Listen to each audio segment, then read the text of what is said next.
Meus queridos irmãos, de perto e de longe,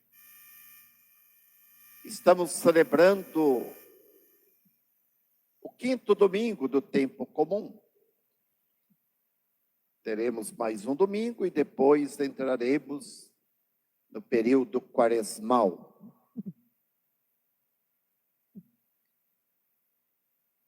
E a palavra de Deus hoje, meus irmãos, fala de uma realidade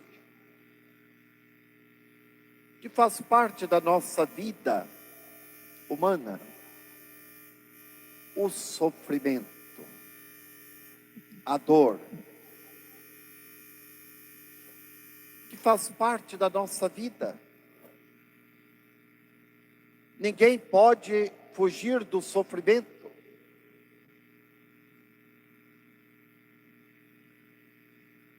E o sofrimento é tão sério que nem Jesus Cristo explicou para nós o mistério do sofrimento. Jesus não eliminou o sofrimento com a sua vinda. Pelo contrário, ele passou pelo sofrimento no extremo. Foi ao extremo do sofrimento. E às vezes, o sofrimento da nossa vida é tão grande. Tão grande. E às vezes a gente ouve algumas pessoas dizerem: parece que Deus se esqueceu de mim. Deus me abandonou. Eu acho que eu estou pecando, mas eu acho que Deus me abandonou, esqueceu. E eu digo para as pessoas: vocês não estão pecando de pensar assim. Porque a palavra de Deus mesmo disse: porque escondeste, Senhor, de mim a vossa face? Não é? O próprio Cristo na cruz, ele diz: meu Deus, por que me abandonaste? No auge do sofrimento, ele se sentiu também abandonado por Deus. Nós não entendemos o mistério do sofrimento, mas nós sabemos que o sofrimento pode ser uma escola para nós. E é uma escola que nós podemos aprender muitas coisas. Veja, por exemplo, quando numa família tem alguém sofrendo, alguém doente, uma doença prolongada, como que este é o momento, e acontece muitas vezes, de unir a família. De unir a família. Às vezes, famílias dispersas se unem por causa daquela pessoa idosa, doente, que está ali. E muitas vezes o sofrimento é para as pessoas, para nós, momento de conversão. Conversão. De mudar o rumo da sua vida. Vocês já ouviram, né, algumas pessoas que passaram por grande sofrimento, por exemplo, saíram de um acidente, foram sequestrados, não é? E tiveram as portas da morte. O que é que as pessoas dizem? Agora sim eu valorizo a minha vida. Eu nasci de novo. Agora as pessoas para mim são importantes. Agora eu percebo que eu tenho que ser mais humilde, que eu tenho que ter, não é, de dedicar a minha vida mais às coisas boas, porque eu nasci de novo. Passaram por um grande sofrimento, na verdade, e mudaram completamente a concepção da sua vida. Se tornaram bons, tornaram mais humanos. Mas, por outro lado, meus irmãos, tem aqueles que, infelizmente, vivem uma vida sem Deus, vivem uma vida somente para este mundo. Então, para estes, o sofrimento é terrível. Porque para essas pessoas, a morte é o fim de tudo. Então, não tem sentido o sofrimento. Para que sofrer? Quantas pessoas que, diante do sofrimento, simplesmente tiram a vida. Hoje, vocês sabem que já existem muitos países, está caminhando para o Brasil, a eutanásia. A eutanásia. O que é a eutanásia? A palavra eutanásia significa uma boa morte. Uma morte sem sofrimento. Então, a pessoa, quando está lúcida, não é? A pessoa está em uso perfeito das suas faculdades, faz um testamento. Se eu me encontrar no momento, não é, com uma enfermidade que não tem cura, então eu quero eutanásia. O que é eutanásia? A pessoa recebe uma injeção letal. Está lá doente, então vem, recebe aquela injeção e morre. Acabou.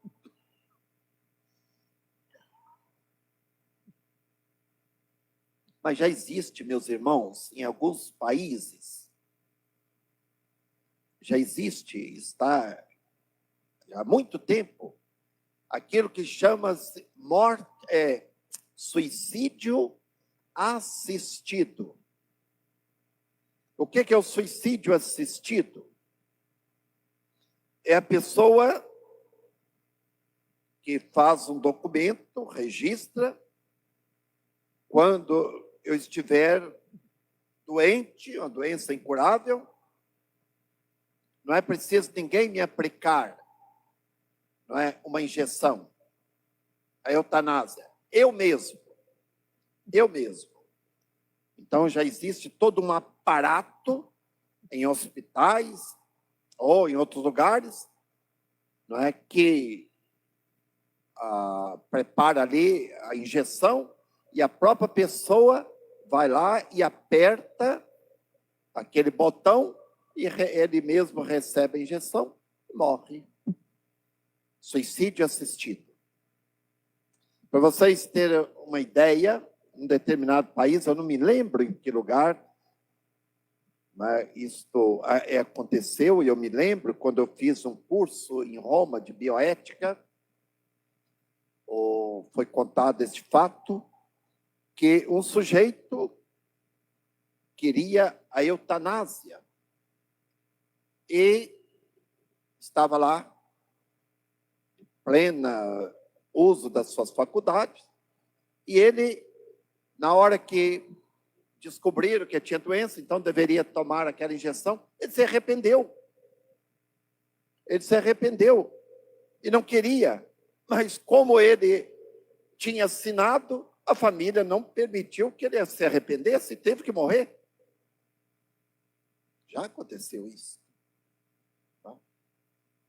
Todas estas coisas tristes estão aí, porque as pessoas, este tipo de pessoas que não têm religião, eles não veem sentido no sofrimento. Então tem que eliminar o sofrimento, eliminando a vida. Mas nós, cristãos, temos outra concepção do sofrimento. A primeira leitura da missa de hoje, que é do livro de Jó, que é uma parábola bonita, não é, com profundo significado, nos fala de Jó. Vocês certamente já ouviram falar deste personagem, Jó era um homem feliz. Família bonita, muito rico, muitos amigos. E de repente este homem é acometido de uma doença muito grave. Muito grave. Ele perde tudo que ele tem. Os bens, fica pobre, perde a família o abandona, os amigos, e ainda alguém dizendo para ele: olha, você acreditava em Deus, está vendo? Ele está te castigando. E no texto de hoje, Jó vai reclamar. Ele está atacando tudo. A doença, por que ele nasceu, tudo isso. Ele está desesperado diante disso. Mas ele não abandona Deus.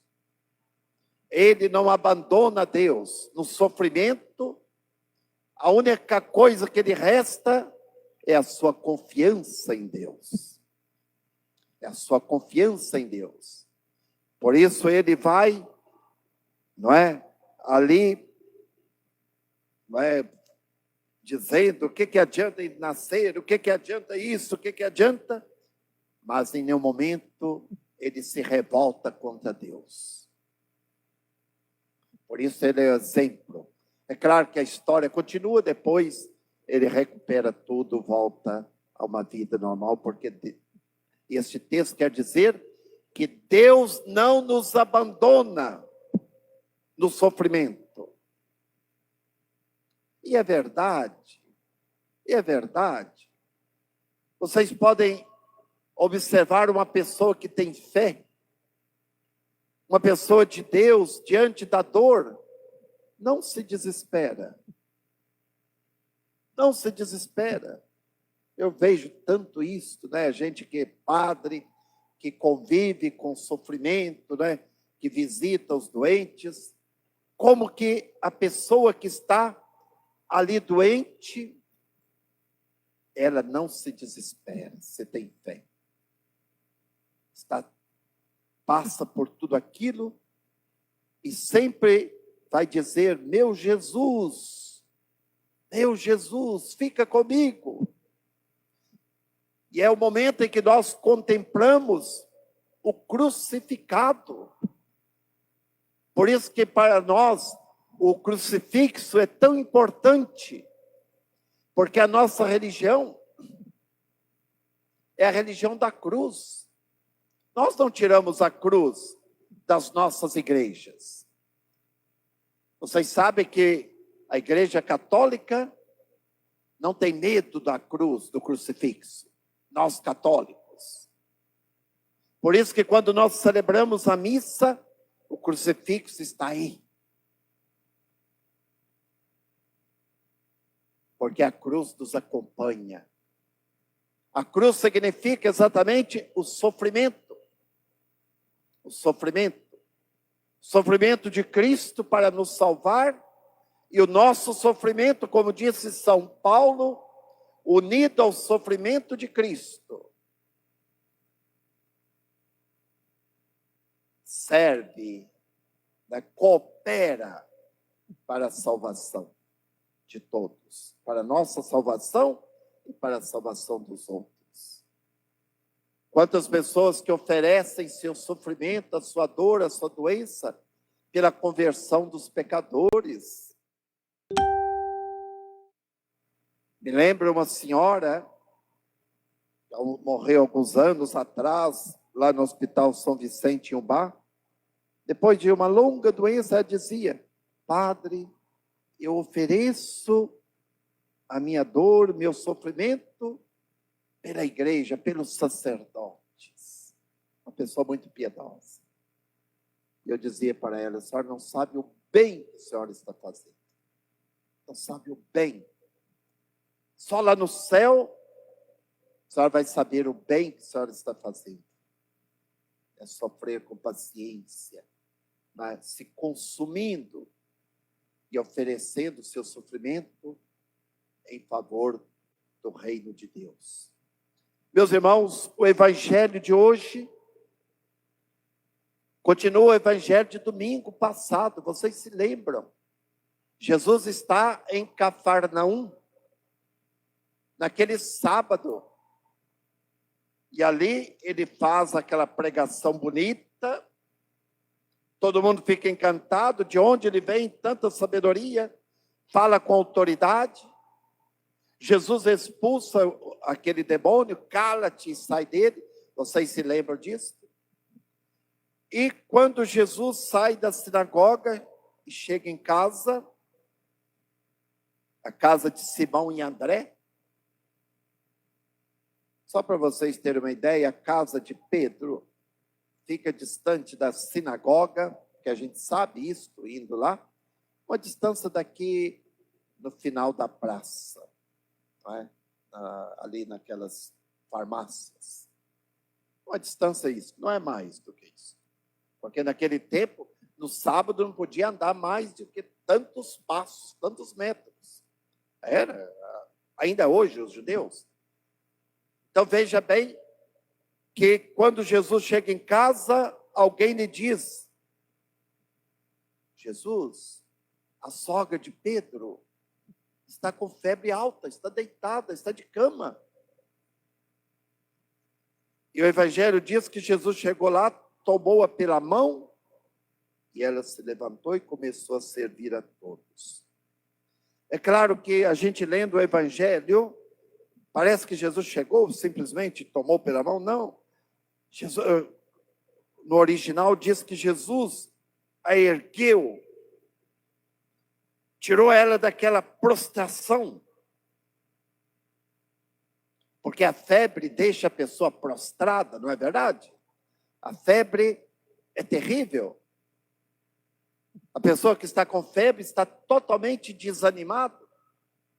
Então ela estava naquele estado febril e Jesus a toma pela mão, cura a sogra de Pedro e ela começa a servi-lo. Este evangelho é muito profundo, é claro que nós não vamos aprofundar aqui, mas o nosso Deus é este Deus que nos toma pela mão quando nós estamos com febre. A pior febre é o pecado. É o pecado. E no sacramento da confissão, o que nosso Senhor faz? Ele nos tira desse estado de febre. Para quê? Para que a gente possa servir, para que a gente possa estar a serviço da comunidade. Porque uma pessoa prostrada não pode servir. E nosso Senhor é aquele que nos toma pela mão e nos tira daquela situação, assim como o pai do filho pródigo, quando ele volta, o pai o abraça, e ele sai daquela situação de prostração, de escravidão, de pecado, e começa uma vida nova. E começa uma vida nova. Meus irmãos, quantas pessoas nós vemos hoje, quantos católicos com febre altíssima, sobretudo neste tempo de pandemia. Vocês todos já ouviram pessoas dizer: não, na igreja não, à missa eu não vou não, só vou depois que terminar esta pandemia, não é? Só vou depois que terminar. Estão prostrados, com febre, espiritualmente prostrados. Outros se dizem católicos, mas ir à missa, não há necessidade. E agora o Papa falou inventaram isso, que eu nunca ouvi falar isso, né? Que o Papa falou que não precisa mais ir na igreja, e basta seguir na televisão, e basta seguir aí nas mídias, e que vale. Porque a minha igreja é a minha casa. A minha igreja é a minha casa. Tem gente enchendo a boca com isso aí hoje. Ah, não preciso ir na igreja. Quer dizer, estão com febre altíssima. A febre está chegando aos 40 graus e não estão percebendo. Não é? Outras pessoas, confessar? Não, para que confessar? Não, deixa para frente. Não há necessidade de confessar. Eu confesso diretamente com Deus. Não é? Você já ouviu gente católica dizendo isso? Eu confesso diretamente. Virou protestante, claro. Que já virou protestante. Tem DDD com Deus, não é?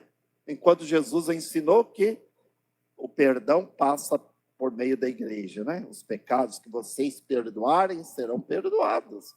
Palavra de Jesus. Mas eles agora têm descagem direta com o céu, né? Fala diretamente com Deus. Estão em estado de febril, estão com febre altíssima. E não percebem. E não percebem. Vocês têm na casa de vocês, na família de vocês, muita gente com febre alta, não tem? Não é? Todos nós temos pessoas com febre alta, sobretudo neste tempo de pandemia, e que vão morrer de febre, pode ter certeza, porque passando a pandemia, não vão buscar Deus. Um ou outro, pode ter a certeza. As nossas igrejas vão continuar vazias, porque o diabo, ele sabe trabalhar, não é? Ele trabalha. Para que ir à missa? Não, para que isso, aquilo, né? Vocês precisam se libertar disto. Se libertar disto. Dessas obrigações. E não existe isto. A gente tem que ser livre. Jesus já nos libertou. Não sabe que o diabo, ele propõe para nós a liberdade. Não é? Sejam livres. A propaganda dele é esta. Não é? Ele faz uma propaganda e depois vende o produto. Qual que é o produto que ele vende? O sofrimento, a morte, não é? A prostração. Meus irmãos, mas o evangelho de hoje diz mais, que quando o sol se pôs, e é interessante esse detalhe no evangelho, depois do pôr do sol, trouxeram todos os doentes, aleijados, endemoniados para Jesus. Por que depois do pôr do sol? Porque era sábado.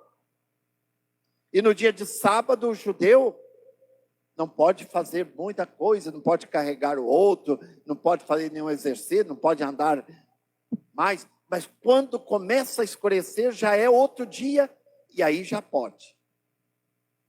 Por isso que depois do pôr do sol, já terminou o preceito do sábado. Agora vem aquela multidão até Jesus. Aquela multidão prostrada. Aquela multidão prostrada pelo demônio, pelas enfermidades. Vem até Jesus e Jesus cura todos.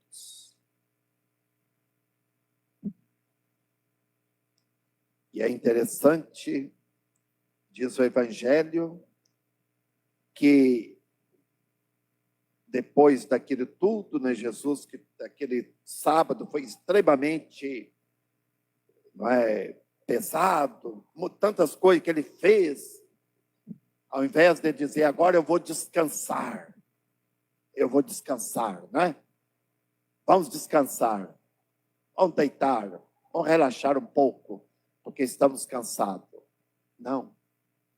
De madrugada ele levanta e vai para um lugar sozinho para rezar. Meus irmãos, isso é muito significativo para nós.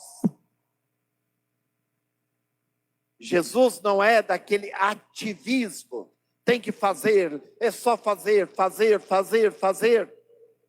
Não. Se a nossa ação não brota da oração, da intimidade com Deus, nós trabalhamos e nada fazemos. O Salmo diz assim: se o Senhor não construir a casa, em vão trabalham aqueles que a constroem. Porque muitas vezes nós queremos fazer coisa, fazer, mas sem Deus, sem oração, sem escutar Deus. Jesus Cristo, que é o próprio Deus, ele sente esta necessidade de se refugiar à noite, de madrugada, para um lugar solitário, para estar com Deus. Não sei se vocês sabem, Papa João Paulo II, ele tinha o hábito, olha, o Papa que tinha aquela vida toda agitada, não é? Ele levantava, não sei exatamente, não sei se era 2 ou 3 horas da manhã, para rezar, para estar na capela do Santíssimo, para estar com Nosso Senhor todos os dias. Quando ele veio ao Brasil, eu me lembro que alguns bispos, né, onde ele dormiu, nas casas de alguns bispos, disseram que de madrugada, né, depois de tanta agitação, quando ele veio ao Brasil, ele não parava, avião para lá, para cá, discurso aqui, missa, encontros aqui e lá. Eu acompanhei tudo, mas dizem que de madrugada, ali onde ele estava, ele levantava e ia para a capela do Santíssimo. Ia para a capela do Santíssimo, para estar com Nosso Senhor. Por isso que ele fez tanto. Por isso que aquele homem mudou a face da terra. João Paulo II.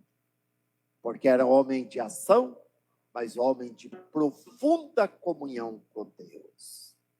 De profunda oração. Um verdadeiro imitador de Jesus Cristo. E ele não foi isento do sofrimento. Nós sabemos disso, não é verdade? Meus irmãos, Jesus nos dá o exemplo.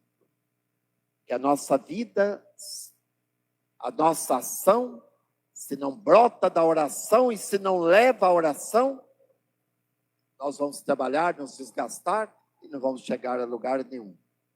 É como aquela pessoa que pegou o barco de manhã, não é? Para atravessar para o outro lado, estava escuro, então ele estava remando, e não chegava do outro lado. Aí quando começou a clarear, ele viu que ele remou inútil porque o barco estava amarrado. Não é? Remou e o barco amarrado. É assim a nossa ação sem Deus. É assim a nossa vida sem Deus. Nós vamos remar, vamos nos cansar e não vamos chegar ao céu. Meus irmãos, por falar em sofrimento, não é? Que a palavra de Deus hoje nos chama essa atenção. Vocês todos sabem que no dia 11 de fevereiro nós celebramos a festa de Nossa Senhora de Lourdes. No dia 11 de fevereiro de 1858, Nossa Senhora aparece ali naquela gruta em Lourdes, para aquela camponesa, aquela menina da roça, analfabeta, simples, Bernadette de Sobiru. E ali, vocês sabem que Nossa Senhora pediu que ela fizesse um buraco, ela fez com a própria mão e dali brotou água e que escorre até hoje. Muita água. Muita água. A gente chega lá, eu já estive lá na nascente, onde nasce esta água aos pés da gruta, e esta água, muitos doentes são banhados nesta água e ficam curados. Então, há todo lá os sistemas, piscinas, para acolher os doentes. E Lourdes é o santuário que acolhe mais doentes do mundo. O Papa João Paulo II, quando estava doente, já na cadeira de roda, ele quis ir a Lourdes. Ele quis ir. E ele diz, aqui eu venho como enfermo, como doente. E ele proclamou o dia de Nossa Senhora de Lourdes como o dia dos enfermos. Vocês sabiam? 11 de fevereiro é o dia dos doentes, dos enfermos. Dia de oração pelos enfermos. Então, nós estamos neste tempo de pandemia que tem toda esse auê em torno deste vírus. Mas, claro que o vírus é sério, mas tem toda uma politicagem, uma bandidagem, uma corrupção e tanto aquilo que em torno deste vírus, né? Tanta gente querendo tirar proveito, tanta gente se enriquecendo, tanta mentira e tanta gente prostrada e morrendo, não é verdade? Morrendo. Então, nós queremos, neste dia dos enfermos, rezar pelos enfermos, por aqueles que são vítimas da ganância. Vocês sabem que os recursos, né, do coronavírus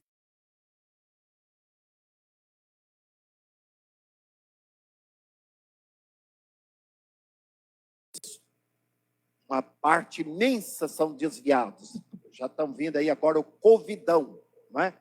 Teve o mensalão, teve o petrolão, e aí, se Deus quiser, tem também o Covidão, não é? E já tem gente na cadeia, já tem gente, não é? E vai por aí fora. Se Deus quiser, não é? Porque aqueles que usam da doença, do sofrimento dos outros para se dar bem, são assassinos, não é verdade? São assassinos e não podem passar impunes.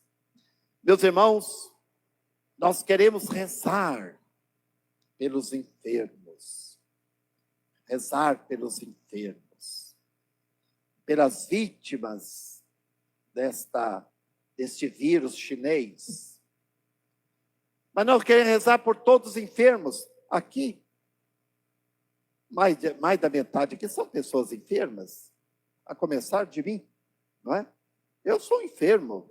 Eu já tomo remédio todos os dias, remédio para pressão, não é? E quantos aí tomam tantos remédios, né, para depressão, para isso aí? Nem vou mandar levantar a mão, porque 100% quase vai levantar a mão. Nós já somos enfermos, não é verdade? Seja pela idade, porque temos alguma enfermidade. Então nós rezamos pelos enfermos. Mas rezamos também por aqueles que cuidam dos enfermos, que estão a serviço dos enfermos. Em todas as missas aqui, nós temos médicos. Eu estou vendo aqui na minha frente, não é? Toda missa nós temos médicos. Para que os nossos médicos, enfermeiros, os cuidadores dos enfermos, enxerguem cada doente o próprio Cristo sofredor. O próprio Cristo carregando a cruz. Porque Jesus se identificou com os sofredores.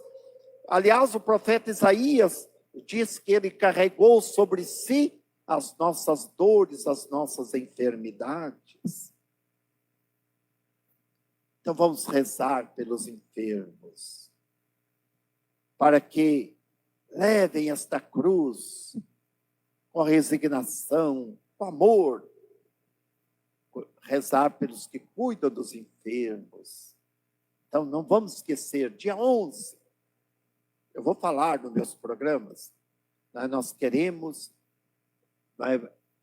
já vai ser o 29º ano que o Papa João Paulo proclamou como dia de oração pelos enfermos, dia de Nossa Senhora de Lourdes.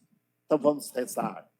Eu vou celebrar a missa naquele dia pelos enfermos, por todos os que padecem. E você, ao rezar seu terço, ao fazer a visita ao Santíssimo, não esqueça de rezar pelos enfermos, por você e por todos que sofrem. Amém?